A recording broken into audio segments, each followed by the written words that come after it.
sont les thèmes que l'on pourrait aborder pour parler de Saint Jean-Louis Bonnard et qui nous seraient d'un grand profit.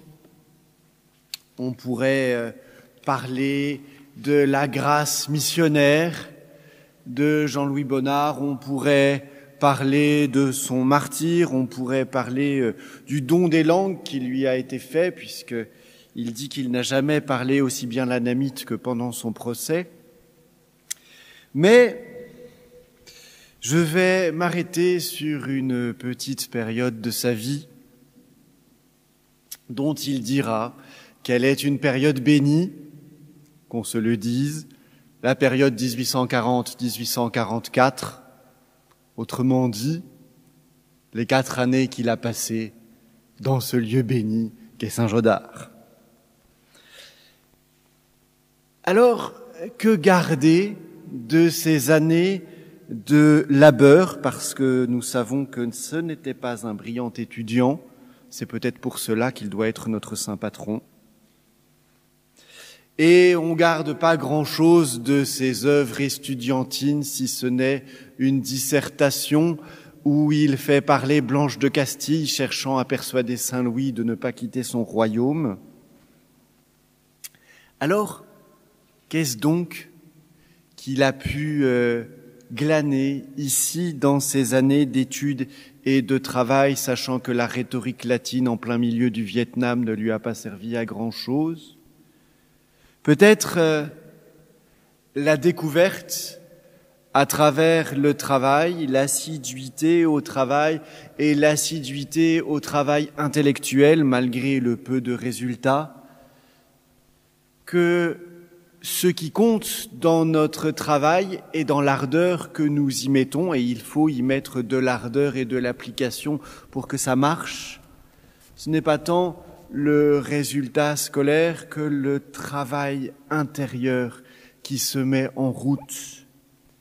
Et ce qui est merveilleux, c'est que, au fond, par ce travail intérieur fait de labeur, d'échecs, parfois même d'humiliation, tant les résultats ne sont pas au rendez-vous. On raconte qu'un contresens dans une version latine qu'il a faite en classe a couru dans l'entièreté du petit séminaire qui comptait pas moins de 300 élèves à l'époque et qu'il a été la risée de tous ses condisciples. Alors, tout ça, pourquoi? Peut-être pour nous mettre en travail intérieur, peut-être pour nous faire reprendre conscience du lieu d'où vient notre capacité missionnaire. Et notre capacité missionnaire, elle est un don de Dieu. La vocation, elle est née chez Saint Jean-Louis Bonnard à 5 ans, et sa vocation missionnaire, elle est née ici, à Saint-Gaudard, en entendant, en lisant les annales de la propagation de la foi et en écoutant le témoignage d'un ancien missionnaire au Vietnam, Monsieur Charrier. Et c'est tout l'intérêt ou l'importance du travail qui se fait à travers nos années d'études, à travers le labeur intellectuel, à travers le labeur fraternel, à travers tous les labeurs d'une vie d'études. C'est ce que le Seigneur met en œuvre à l'intérieur de nous pour nous permettre de faire la différence entre notre désir et nos illusions, de nous permettre de faire la différence entre nos capacités humaines ou nos incapacités humaines et la capacité qui nous viendra de Dieu seul. Parce que mine de rien, c'est vrai, quand le Seigneur nous fait la grâce de mettre en nous la vocation et de mettre en nous la double et triple vocation de missionnaire et de martyr, à ce moment-là, vous savez, on commence à se faire des films chevaleresques tels Saint Ignace. Et le Seigneur se plaît à nous dépouiller de nos rêves, à nous dépouiller de nos illusions sur nous-mêmes, sur nos capacités, sur notre mission. Et c'est au moment où nous sommes dépouillés de nos illusions sur nous-mêmes, sur la mission, sur nos désirs, qu'alors la vocation prend racine. Parce que le risque est toujours de mettre la main sur le don de Dieu, y compris sur le don de la vocation. Et tous les labeurs intérieurs que nous traversons dans notre formation, et c'est peut-être cela qui nous forme, c'est de mettre notre cœur à l'unisson du cœur de Dieu, de mettre nos désirs missionnaires à l'unisson du désir de Dieu. Et c'est cela le vrai labeur de la formation qui a habité Jean-Louis Bonnard pendant toutes ces années. Vous savez, quand il s'ouvre de sa vocation missionnaire à l'ancien vicaire de Saint-Christophe en Jarret qu'il avait accompagné pendant son enfance, celui-ci lui répond tout bonnement « Mais mon enfant, vous n'avez rien pour faire un missionnaire. Il faut être intelligent, audacieux, et tout. Il lui fait toute une liste, et il termine « Oh, ce que c'est de si peu se connaître !» Après, il avouera au supérieur de séminaire que c'était juste pour l'humilier. Heureusement, on a changé de méthode aujourd'hui. Dieu soit béni.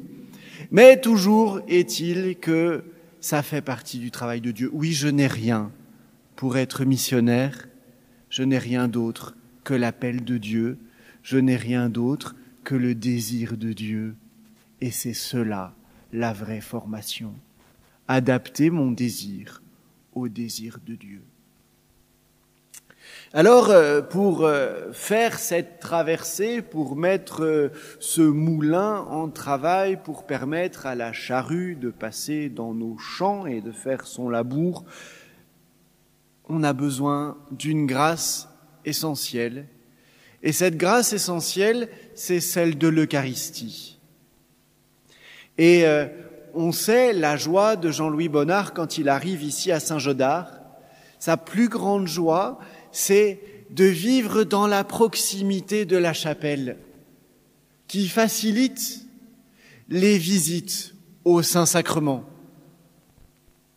Et un moment où, dans la cour de récréation, il connaît une humiliation particulièrement difficile à vivre, son refuge, nous dira son ami Jean-Baptiste Goutel, sera la chapelle. Et c'est en déversant sa tristesse auprès du Saint-Sacrement qu'il retrouve la joie et la force de traverser l'épreuve. Alors oui, c'est ici, un étage plus bas, que Jean-Louis Bonnard a trouvé la force. Alors nous, c'est pareil, c'est souvent un étage plus bas qu'on trouve la force dans la cuisine. Mais il ne faut pas oublier qu'il y a un siècle et des, c'était le Saint-Sacrement qui était là et que si Jean-Louis Bonnard était en bas, c'était pour chercher la force dans le pain du ciel et non pas dans le pain de la terre, si bon soit-il. Oui, trouver notre refuge dans l'Eucharistie parce que le mystère eucharistique est l'icône de toute transformation intérieure. Bon, c'est une image que je prends souvent parce qu'elle me parle beaucoup, et que vous la connaissez par cœur maintenant. Ce pauvre destin du grain de blé qui, pour pouvoir devenir pain, doit être déjà mélangé à tous les autres grains de blé dans la vie commune. Il doit être broyé sous la meule, la même meule de la vie commune. Il doit être noyé. Et les pères disaient que c'était la plongée dans l'eau baptismale. Et il doit être brûlé au feu de l'Esprit Saint par l'onction pour devenir le pain du Christ, pour devenir la matière de l'offrande, la matière du sacrifice. Et parce que le grain s'est laissé travailler, s'est laissé transformer, le pain devient capable de devenir Eucharistie. Et le pain eucharistique devient présence réelle du corps du Christ.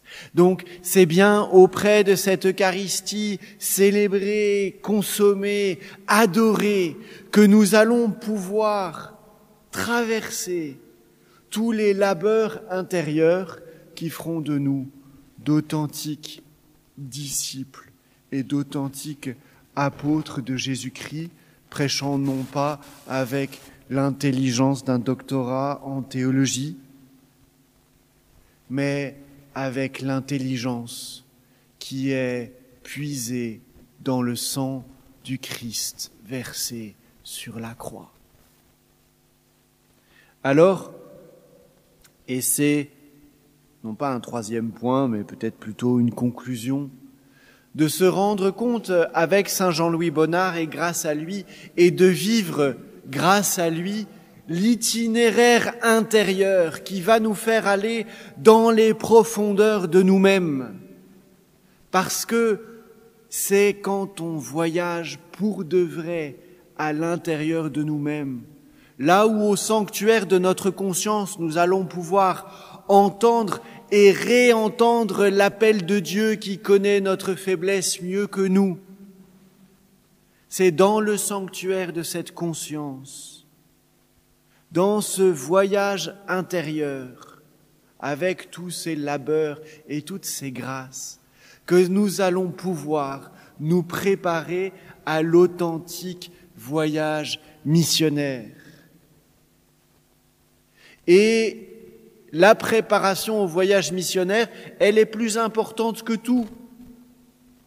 Parce que n'oublions jamais que Jean-Louis Bonnard aura passé pratiquement plus de temps sur le bateau et à apprendre l'anamite qu'il en aura passé à évangéliser le Vietnam.